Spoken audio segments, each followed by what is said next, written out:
Salut l'équipe, bienvenue sur la chaîne de Sai et Sio. Aujourd'hui, présentation Master Set 151.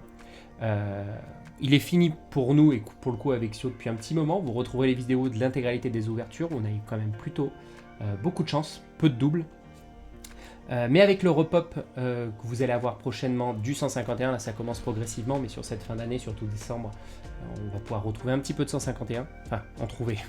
Essayez d'en commander sur internet, ce que je vous conseille, parce qu'en boutique ça va partir vite.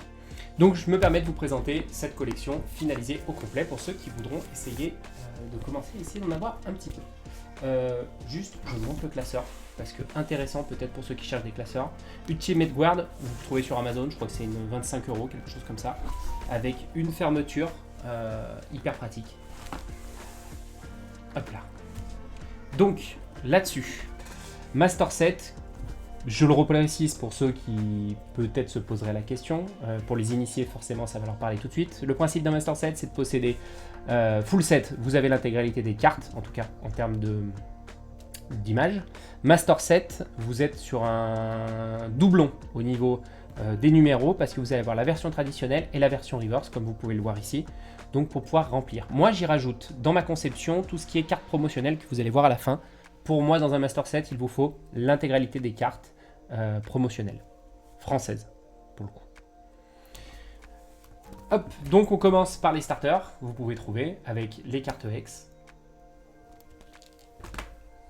Hop, la même chose de ce côté. Je passerai assez rapidement sur les versions, on va dire, communes, co rares. Hop, que vous avez là. Je serais intéressé, n'hésitez pas à mettre en commentaire, comme ça je pourrais faire un petit sondage, quelle a été la carte la plus compliquée pour vous d'avoir en reverse, parce que certains ont galéré sur des reverse entre guillemets basiques. Moi je vous montrerai laquelle a été mon finish, parce que j'ai fini sur une carte reverse, que j'ai du mal à avoir. J'ai essayé au maximum de compléter mon Master Set en ouverture. Je considère avoir rempli entre 85 et 90% de mon classeur, voire un peu plus d'ailleurs. Je dirais 90% purement sur de l'ouverture et allez, peut-être un peu moins de 10% en achat en loose. Dans mon Master Set, comment je le conçois, là vous allez voir qu'il y a 3 Abra et 3 Kadabra. Je considère que quand vous avez un numéro, pour ma part, vous voyez que vous retrouvez en bas, qui vous permet de les classer, hein.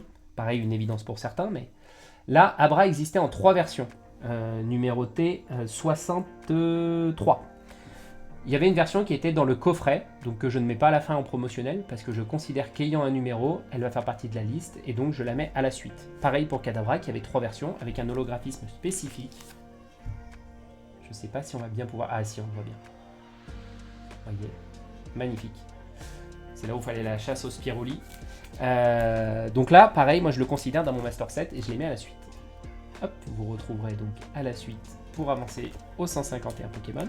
Donc ça vous fait des beaux classeurs hein, avec ces doublons. Certains apprécieront, d'autres un peu moins, mais c'est vrai que je le conçois vraiment comme ça, le Master Set. Si ça vous plaît, je vous en présenterai d'autres de Master Set. Hop. Donc bien garder ces reverse si vous en ouvrez.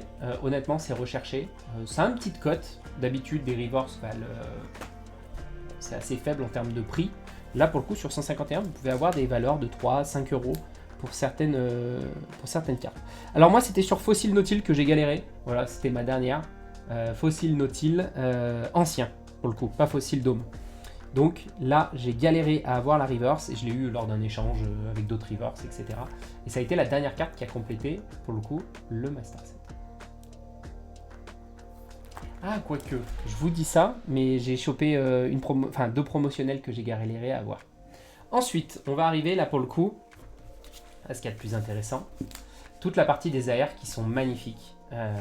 Donc là, vous voyez l'AR de Bulbizarre qui est une merveille. Je trouve que 151 pour le coup est une véritable réussite. Je vais essayer de vous approcher un petit peu, comme ça on pourra peut-être un petit peu plus profiter. Hop là, de ces pépites. Hop, je vais vous incliner. Donc là, on retrouve Bulbizarre, Herbizarre, Salamèche. Elles sont fabuleuses en termes d'ILU. Pour le coup, des vraies réussites. En plus de mettre votre dernière carte qui vous a permis de compléter le Master Set, n'hésitez pas à me dire votre carte préférée de cette série. Là, on va retrouver, hop là, donc je desserre un petit peu pour redresser. Voilà, impeccable. Donc là, vous retrouvez le reptincelle, pareil, magnifique. Le concept, si vous ne le savez pas, pour certains, si vous mettez Salamèche, reptincelle, Dracofeu, vous allez avoir ce principe où il sort du canyon. Pareil, un super concept. C'est beaucoup pensé comme ça. Vous allez voir. Je vous les montre après les principes de série de ces cartes-là, pour ceux qui ne connaissent pas. Carabaf, Chenipan, même le Chenipan qui est magnifique, qui mange à travers la feuille et qu'on arrive à voir. Vous m'excuserez pour la qualité avec l'éclairage, mais c'était pour que vous puissiez voir au mieux. Le Pikachu est une véritable réussite aussi, pour le coup.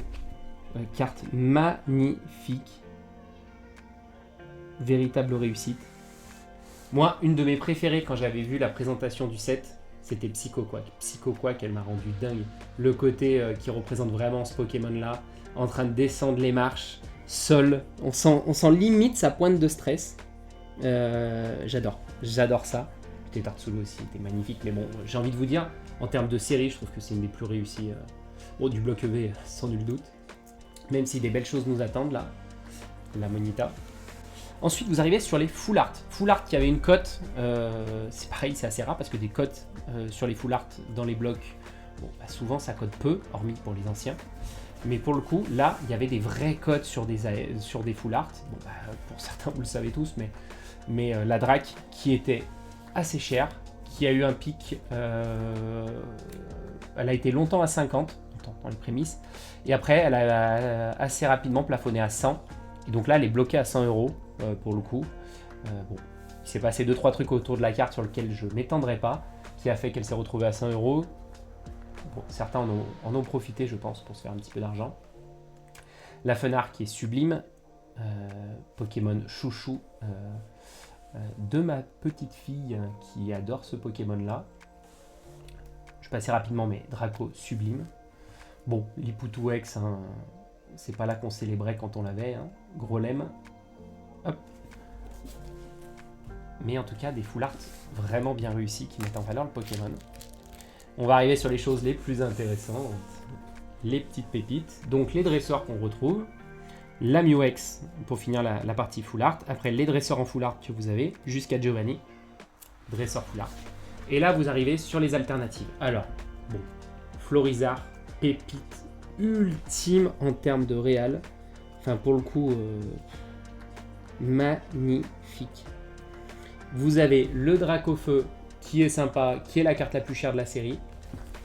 Personnellement, ce n'est pas pour moi la carte. Si je devrais les classer honnêtement entre les 3 alternatives, enfin, je vais rajouter celle-là, mais en tout cas sur les starters, Dracofeu est cool, mais je mets... J'hésite, mais pour le coup, et c'est pas parce que c'est Arita qui l'a fait, mais le Tortank, je sais pas, il dégage un truc, et ça c'est une des forces d'Arita. On a vraiment quelque chose de dingue, je sais pas, la carte dégage quelque chose, on sent ce côté profondeur, on voit qu'il est dans les profondeurs de l'océan, il dégage une puissance, enfin, c'est vraiment ultra pépite, quoi, mais c'est du Arita, dans le texte. Et quand je vous disais qu'il y avait une vraie cohérence dans ce qui est fait, si vous prenez par exemple là, on voit Carapuce qui a juste les pieds dans l'eau, vraiment c'est la genèse de son développement, comme ça que je l'interprète. Carabaf qui a commencé, mais on voit encore l'extérieur, on voit vraiment la lumière sur le dessus, on sent qu'il n'est pas encore en totale profondeur dans son développement, et y compris dans l'océan. Et là, on sent qu'il est dans les fins fonds de l'océan, on a ce côté très sombre, peu de lumière qui arrive, et là, il a la fin de son développement. Donc il y a une histoire quand même dans la série, et c'est ça que je trouve dingue. Si vous prenez, pareil, tac, compléter les histoires, mais... Moi, c'est ce que j'adore dans cette série, enfin, ça raconte des trucs. Vous voyez, là c'est pareil, on voit qu'il se passe des choses, quoi. Là, il vient de sortir, on dirait qu'il vient de se réveiller, comme s'il venait de naître, pour le coup, le Carapuce. Ensuite, il vient s'abreuver dans un endroit un petit peu moins dense, un peu moins fleuri. Vous voyez, il n'y a pas de fleurs au tout début. Un peu comme lui, moins développé. Très peu de fleurs, rien, enfin que de la végétation. Ici, on voit que les fleurs commencent à arriver, mais elles ne sont pas ouvertes tout à fait comme lui. Vous voyez, on voit les fleurs fermées. Par contre, derrière, là, c'est extrêmement floral. Tout est développé, il est développé, son environnement est développé et il s'est développé en même temps que la nature. Vous voyez, c'est un peu ça, moi, le message qui passe à travers ça. Son environnement évolue en même temps que lui. Et donc, on aura, pour finir, j'en profite, je vous montre tout ça, mais je pense que c'est intéressant. Je prends le temps, mais parce que là, on est dans de la passion, donc forcément. Hop! Si vous prenez le même principe avec Salamèche, vous voyez, hop, je vais essayer de bien me centrer, vous êtes là. On a le Salamèche qui est, je vous le mets là, tout en bas de la falaise. On voit qu'il a la tête levée, il a envie de voyager. On voit des brides de lumière qui commencent à arriver, un peu comme sa naissance. Ici, il a commencé à monter, on voit de l'écoulement de lave. Il y a un côté déjà un petit peu plus brutal, un petit peu plus féroce, vous voyez. Et ça se suit, hein, il y a une vraie cohérence, on voit la luminosité qui arrive. Et là, ça y est, il est développé, il est sorti de ce canyon, on y voit un volcan en fond. Et il y a vraiment cette idée de voir naître le Pokémon et de le voir se développer sur les 3 starters.